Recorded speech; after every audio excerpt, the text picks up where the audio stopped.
Ready? Start. The appellant may read the daughter of respondent number 1 as per the Islamic rite and customs. 2 children were born out of the wedlock.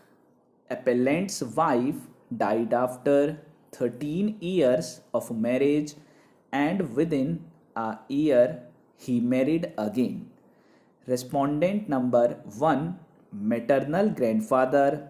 Respondent numbers 2, 3 and 4 maternal aunt and uncles of the minor children, girl aged 13 years and boy aged 5 years, initiated proceedings under section 7, 9 and 17 of the Guardian and Wards Act 1890 for appointment as guardians.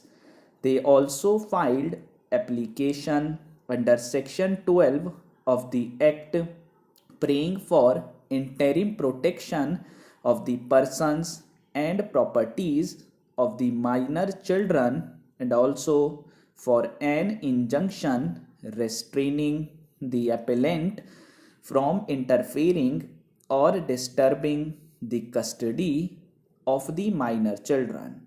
Family court passed an interim order restraining the appellant from interfering with the custody of the children with the respondent. Appellant challenged the order. Family court set aside the said order of injunction. High court set aside the said order and passed certain directions. Hence, the present appeal was made by the appellant in his court. Sections 12 of the Guardian and Wards Act 1890 empowers court to make such order for the temporary custody and protection of the person of property of the minor as it thinks proper.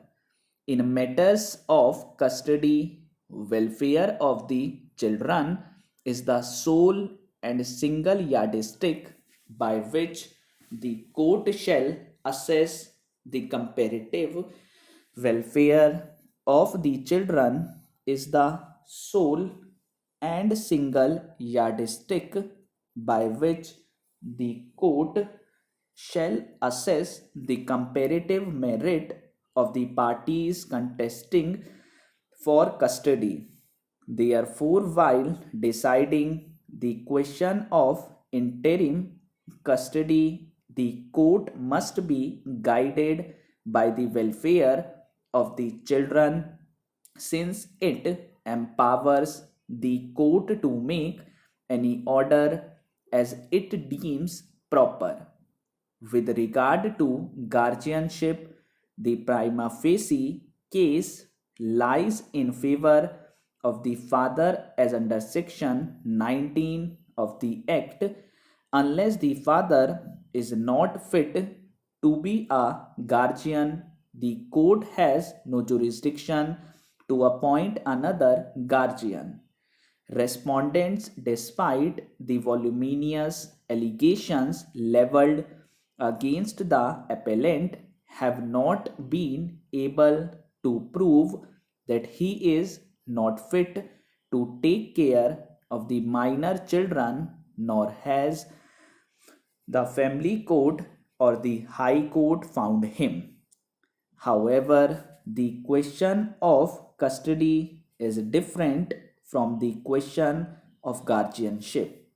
The father can continue to be the natural guardian of the children. However, the considerations pertaining to the welfare of the child may indicate lawful custody with another friend or relative as serving his/her interest better. The question of guardianship can be independent of and distinct from that of custody in facts and circumstances of each case. The court shall determine whether in proceedings relating to interim custody there are sufficient and compelling reasons to persuade the court to change the custody of the minor children with immediate effect. Stability and consistency in the affairs and routines of children is also an important consideration. Keeping in mind the paramount consideration of welfare of the children, the custody of the children which currently rest with their maternal relatives is not disturbed, as the scope of this order is limited. The appellant, in response to these submissions, contended that the High Court could not interfere with the findings of the Family Court unless serious infirmity is proven. The decisions cited by the respondents were distinguished on the ground that these decisions concerned findings that were recorded after a full-fledged trial and not an order passed as an ad interim relief granting custody to one of the parties. The High Court, in its impugned judgment, had held that while appointing the guardian or deciding the matter of custody of the minor children during the pendency of guardianship proceedings, the first and foremost consideration for the court is the welfare of the children. The factors that must be kept in mind while determining the question of guardianship will apply with equal force to the question of interim custody.